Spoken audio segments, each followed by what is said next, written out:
Welcome back to Washington, D.C. for this extended edition of Nine's Late News and America Decides. Well, coming into the election, there were 7 battleground states that were going to decide who became the next president of the United States. Let's look at where those battlegrounds are standing now, beginning with North Carolina. It was the first state to be called that was called for Donald Trump. At last counting, he remains 200,000 or so votes ahead, having won 51% of the vote. He won that state in 2016 and 2020. It wasn't the same for Georgia. He lost that to Joe Biden in 2020, but Donald Trump won back the state of Georgia. He remains 117,000 votes ahead, having received 50.7% of the vote to win all 16 electoral college votes there. Then it was the state that will eventually put him over the top, Pennsylvania. All roads to the White House led through the Keystone State. Tonight it's paved in red for Republican because Donald Trump leads by nearly 200,000 votes, again with more than 50%.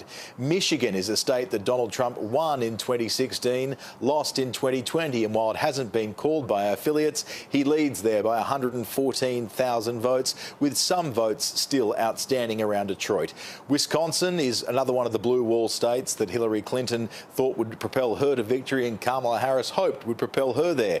It hasn't so far. 110,000 is the margin. Donald Trump with well over 50% of the votes. When we go west, there are states that are still counting. Arizona is one of them. That's where it is closer. 55,000 votes is the margin there. That was one of the closest states back in 2020. Donald Trump looks as if he has flipped that result. And finally, Nevada, the state that many thought would be looking to for answers in the early hours of this morning. Donald Trump is ahead by 57,000 votes and is receiving more than 51% of the votes that are counted so far. So of the 7 swing states, Donald Trump has been called or is leading in all 7. US correspondent Alison Petrowski is in Washington, D.C. She was at the Kamala Harris rally that was meant to be a celebration party but turned into quite a damp mood. Ali, how was it and how were the spirits there? Well, it started off so joyful, like I guess the start of Kamala Harris's campaign, if we can think back 3 months ago, Charles. Lots of dancing. It was a real party mode. 20,000 people crammed into her alma mater of Howard University, a place that was close to her heart, and she had chosen that because she realised that this could potentially be an historic moment. And for a couple of hours, things were going great, but there was a particular moment, Crouch, when the Virginia figures, the early Virginia numbers came out, and there was just a real change in mood in the crowd. Everyone started mumbling and kind of looking at each other and looking sideways at discussions of, hey, that can't be right. What's going on here? We always win Virginia. And then from there, we just kept seeing these big ticks come up alongside Donald Trump's face. There were boos from the crowd. And then it was just this really kind of awkward silence for the best part of 2 hours. It's hard to explain the sound of nothing coming from 20,000 humans who are crammed in one spot. But that's what it was. And then eventually her campaign co-chair came out to say that she won't be speaking tonight. And it was a weird thing because there was still a potential chance at that moment that if she did get Wisconsin, if she did get Michigan, if she did get Pennsylvania, if she could hold on to that blue wall, then she potentially had a path. Everyone kind of left thinking that, it's not completely over. But then I think within 15, 20 minutes, it became very clear that Donald Trump was on his way to winning Pennsylvania, and it was all downhill from there. Ali, do we know when the Vice President will speak?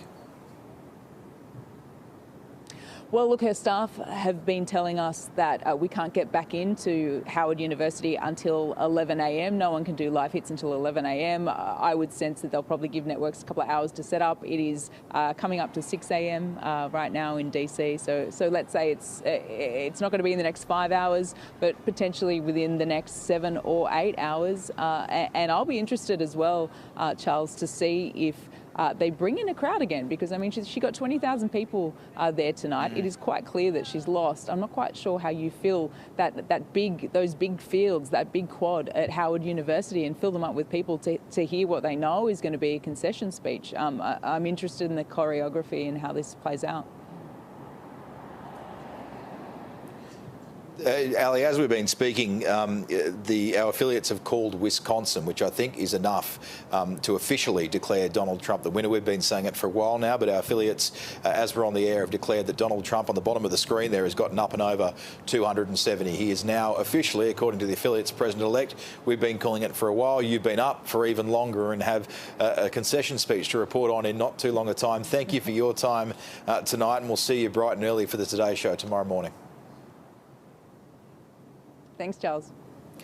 Good evening from Washington, D.C. I'm Charles Croucher, and I'm coming on air from the heart of a nation once again grappling with its own future after yet another election for the history books.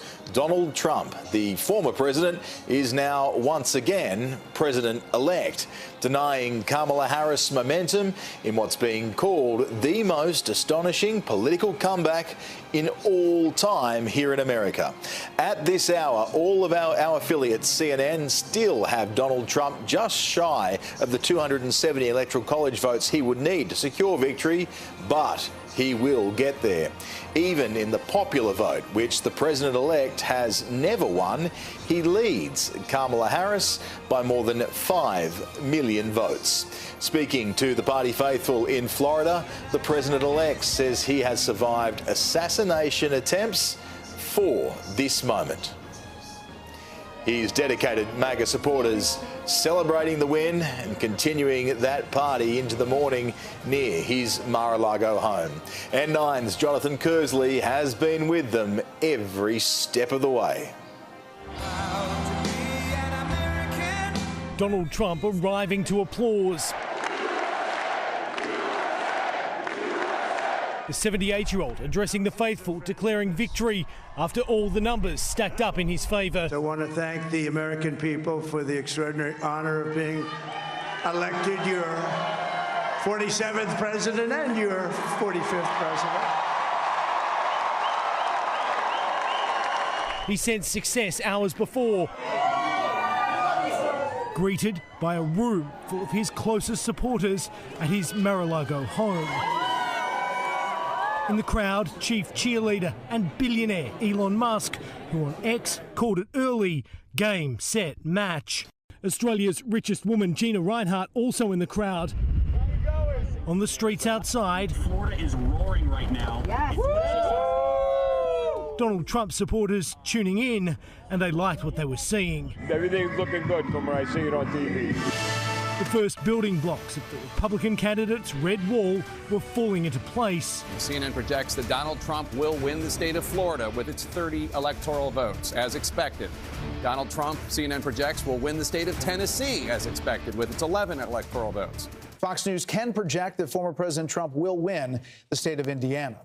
Trump will also carry nearby Kentucky for It was early days, but there was little blue on the map of red. Donald Trump has 154 electoral votes. Kamala Harris has 27 electoral votes. 270 are needed to win. Judgment Day. Trump's campaign continued until the very end. Our Republicans, we're doing really well. If you're in line, stay in line. Don't let them take you off that line. Vote. After 2 assassination attempts, the former president felt bulletproof as he cast his vote. No, I feel very confident. I have felt. You know, we went in with a very big lead today. Wife Melania by his side, he pushed back when asked to control his supporters. I don't have to tell them that. And I certainly don't want any violence, but I certainly don't have to tell. These are great people. These are people that believe in no violence. Unlike your question, you believe in violence. President Trump does not win this election. There will be rioting. People are going to go crazy. And in his corner, he had a Kennedy plotting his reign. He wants a revolution, and I think he's going to get one.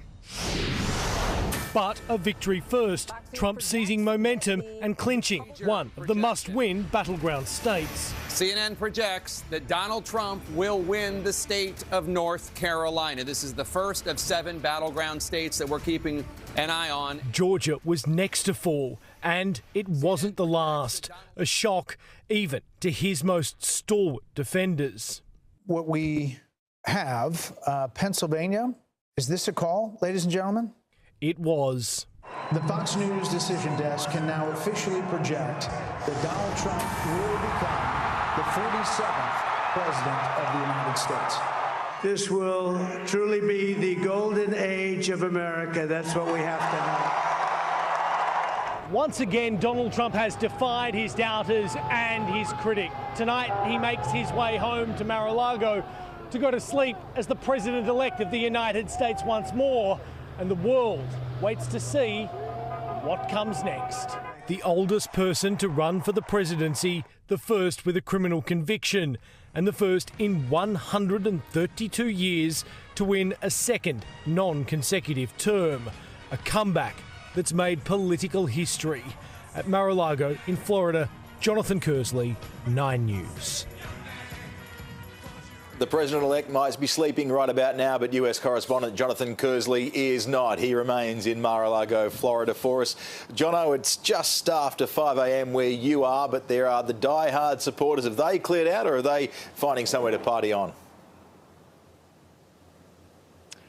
A couple of them have returned, and you would expect more to come back over the course of today. They cleared off not too long after Donald Trump made that speech at the Palm Beach County Convention Centre, about 6 kilometres or so from where I'm standing. And then we saw Donald Trump make his way back here. But for his supporters, it had been scenes of jubilation. They were popping champagne corks and celebrating in this car park before he had even got to his feet. Many of them say that this is a moment they have been waiting for 4 years. Essentially, they view him as a messiah, and tonight it seems as though he is returning to the White House. As I mentioned, Donald Trump made his way inside Mar-a-Lago a few hours ago. It remains to be seen exactly what his new day is going to bring. But soon, Charles, the sun will rise here in West Palm Beach, Florida, on a new dawn for Donald Trump and a new dawn for America too.